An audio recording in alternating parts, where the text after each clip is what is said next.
Hello? Hello? All right.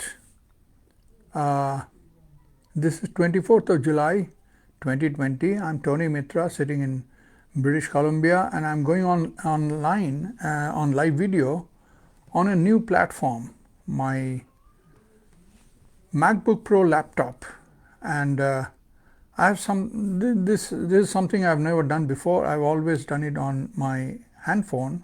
This is the first time I'm going on my laptop, and I actually like it because it allows horizontal orientation, which somehow my Samsung phone was having trouble with. So the reason for today's talk, today's going live, is to read out the Moffatt Declaration. Rob Moffatt sent an email yesterday to a select 4-5 people. I was one of them, with this so-called declaration, which is his perception of Canada and why it does not qualify as a legitimate government. I thought it's quite thought-provoking under the current situation, and it deserves wider circulation and debate and discussion. And I have his permission in writing that I'm free to discuss it, circulate it, modify it, use it as I wish. Okay, so here's the email received yesterday, 23rd of July. Today is 24th. 23rd July 2020, 12:25 p.m. The Moffatt Declaration. Number 1. The federal government of Canada is not a legitimate government. Provincial and municipal governments within Canada are not legitimate governments. A, that means 2A. Governments in Canada are not legitimate because they support, condone, and or engage in levying taxes upon social minorities, which taxes are then used, point 1, to fund formulation, promotion, and implementation of laws and regulations that effectively deprive members of that social minority of the safety of public and private owned shelter, housing, employment, parental authority and custodial rights or medical treatment. Point 2. To fund the formulation and implementation of mass media campaigns which incite and promote irrational fear or hatred of the members of that minority among the general public. Point 3. To fund the formulation and implementation of social marketing propaganda campaigns directed at policymakers, both inside and outside of governments, calculated to manipulate those policymakers into believing that it is in their own best interest and the best interest of those they represent to support the above listed scapegoating and persecution of the social minority. To fund and promote research studies lacking genuine scientific integrity, objective, that are calculated to generate biased data and fraudulent or unprovable conclusions supporting the social marketing propaganda mentioned above. B, that's 1B.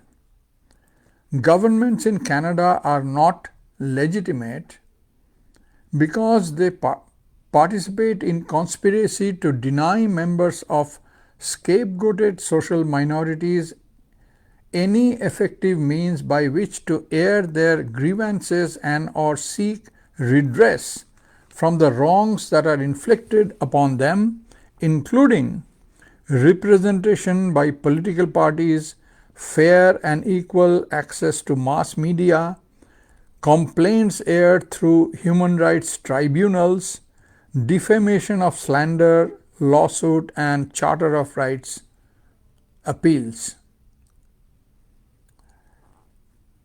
C, that's number 1C.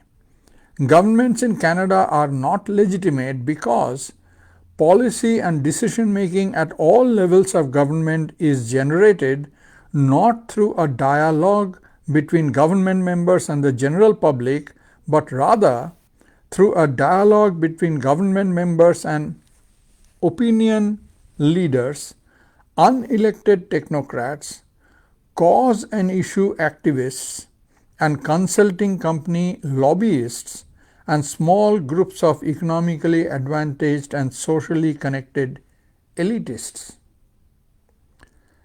D.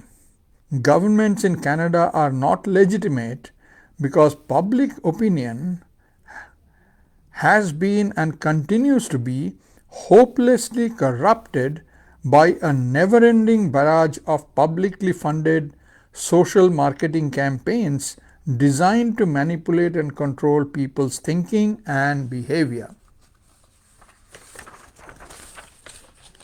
Next page. The will of the people cannot be intelligibly discerned at this point of time because what members of the public believe they know or understand about important policy issues is being manipulated and controlled by the very same opinion leaders listed above, i.e., unelected technocrats, cause and issue activists, and consulting company lobbyists. Governments in Canada are not legitimate because they support, condone, and fund this manipulation of everyone's thinking and behavior until such time as these social marketing campaigns are adequately and impartially regulated, or better still, banned entirely. It will remain impossible to determine what public opinion on a given issue would be without the distorting influence of social marketing manipulation. Governments cannot legitimately claim, therefore, that their policies are endorsed by public opinion. Yes, sir. Number 2. Our current political, judicial, and social institutions are hopelessly corrupted. Because they are corrupted, it will not be possible to use them to bring about meaningful reforms. 2a. It will not be possible to use our mass media to reform our mass media. It will not be possible to use our judicial institutions to reform our judicial institution. It will not be possible to use our political institutions to reform our political institutions. Genuine and meaningful reform will only be possible when our present political, judicial, and social institutions are replaced or superseded. 2b. The people who run our institutions mentioned above will use these institutions to block attempts to reform them. Their power and wealth is assured by the corrupted state of these institutions, and they will not hesitate to corrupt them even more if any serious effort is made to use these institutions against them. Constitution, laws, codes of ethics, none of these can be used to stop them from doing what they are currently doing, because these people can always invoke the override that they have repeatedly used to corrupt our institutions in the first place. The public good.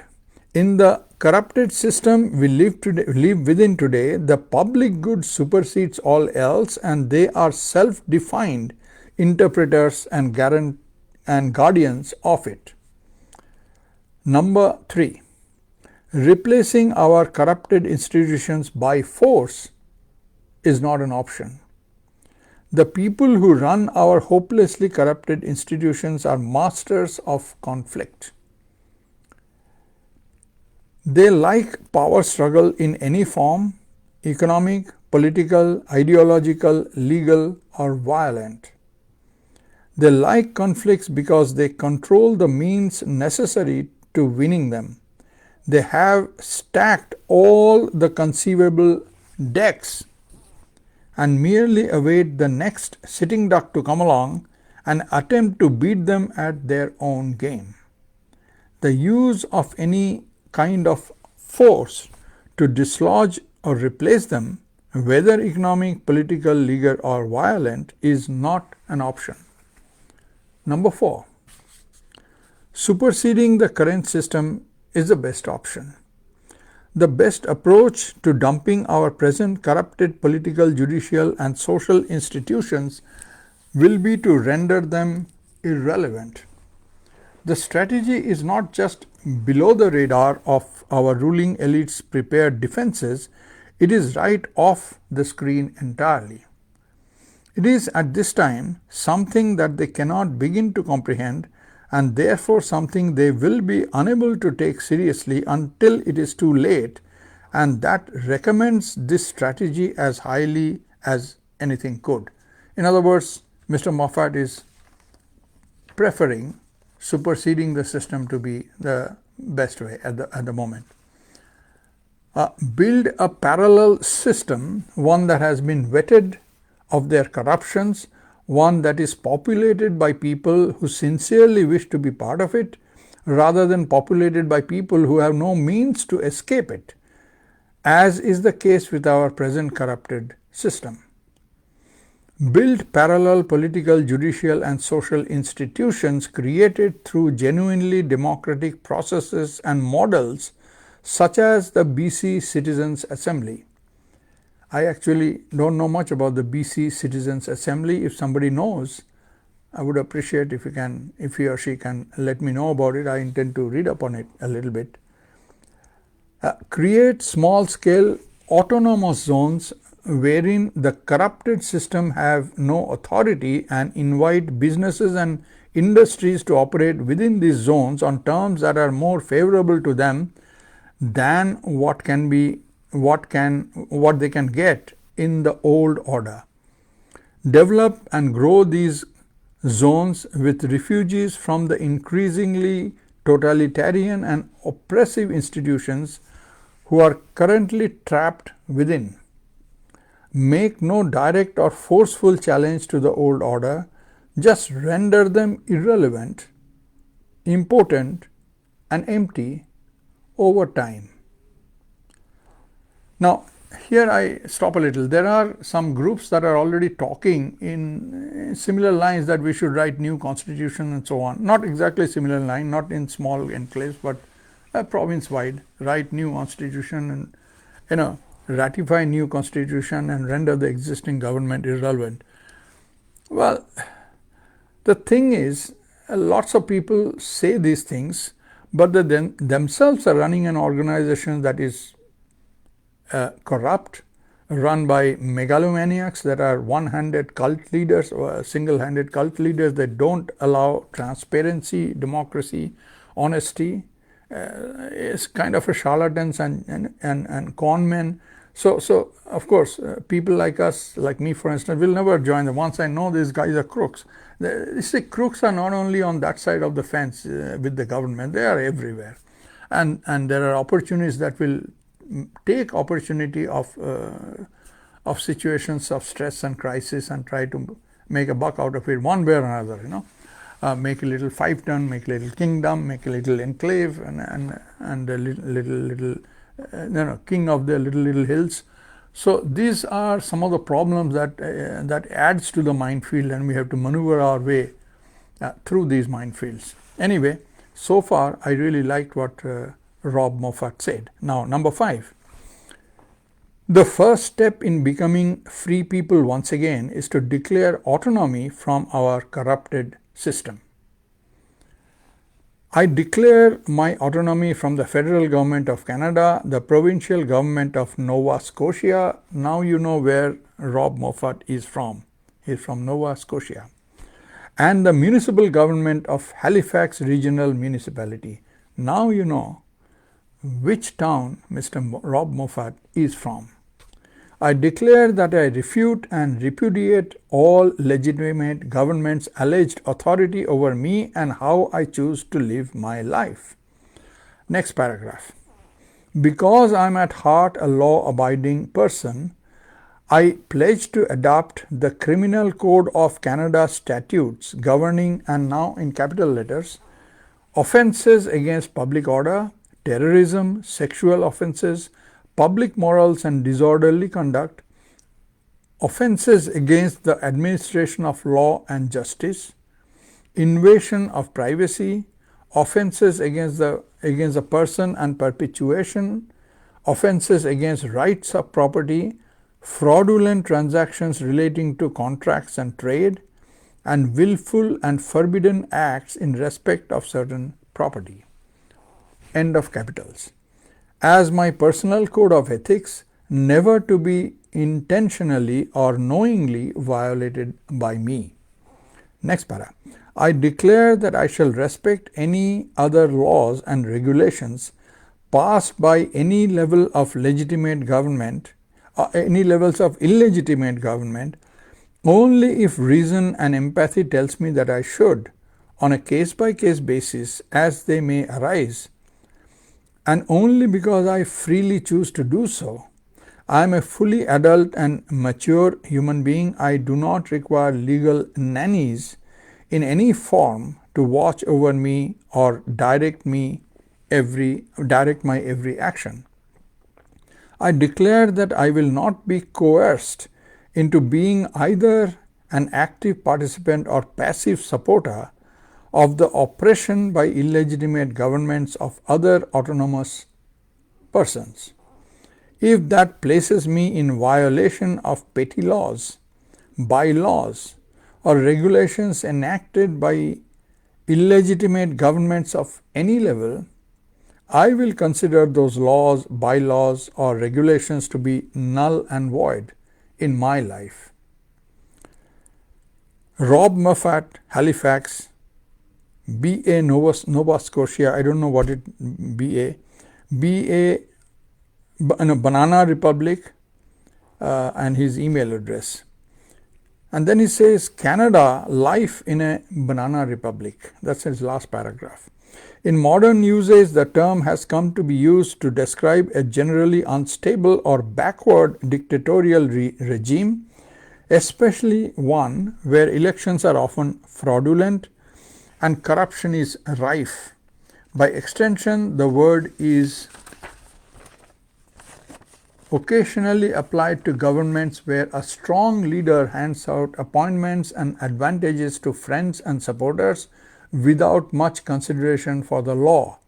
A banana republic can also be used to describe a country where a large part of its economy and politics are controlled by foreign powers or even corporations. That ends the wonderful letter from Rob Moffatt, the so-called Moffatt Declaration. I sent him an email after receiving this among 5 or 6 recipients. Rob, is this just for us to read and file away, or is it up for discussion? I liked your 5-point Moffatt Declaration, though I might add my observation to it, where Canada is no more a self-governed or internally ruled society, but appears to be a protectorate under a global, faceless, secretive dictatorship, where in-house politicians are acting as local warlords, collaborators that once controlled small pieces of land and passed the booty up the chain to the great dictator or emperor of the past. This post should have been part of a discussion forum somewhere for folks to comment on. Your point 3 and 4, where superseding a system is preferred over replacement, encourages further analysis and follow-up. Anyhow, not sure I know anybody else in this thread and how or why I was included. While we can only think Canadian, real forces bearing down on us are global, that have captured all the instruments of power in Canada and everywhere else. Canada is not the only banana republic. The earth is now a banana planet. The trick question might be, do we address it top down or bottom up? Thanks for the note though, good read. Good luck to the patriots at the War Memorial. Tony. He sent me a response. Hi Tony. Thanks for the reply. The declaration is open for discussion, adoption and implementation. Feel free to edit, share and use as you wish. I included you as you were a guest on the previous Myth is Canada roundtable discussion. I logged onto your blog and sent you some info on Codex, which is Codex Alimentarius under United Nations and the World Health Organization. They do a lot of nasty things these days for a long time. And the League of Nations in bracket UN and non-profit industry. I thought you might be interested and copy you on it. Indeed, the global revolution has begun and we will take back what has been stolen from us. Remember Nuremberg, lest we forget. Rob. So that is the long and short of it. I actually don't know if anybody is seeing it or anybody is able to watch it live. I would have liked some feedback, but I don't see any. So I'm going to end it now and then maybe come back on it later.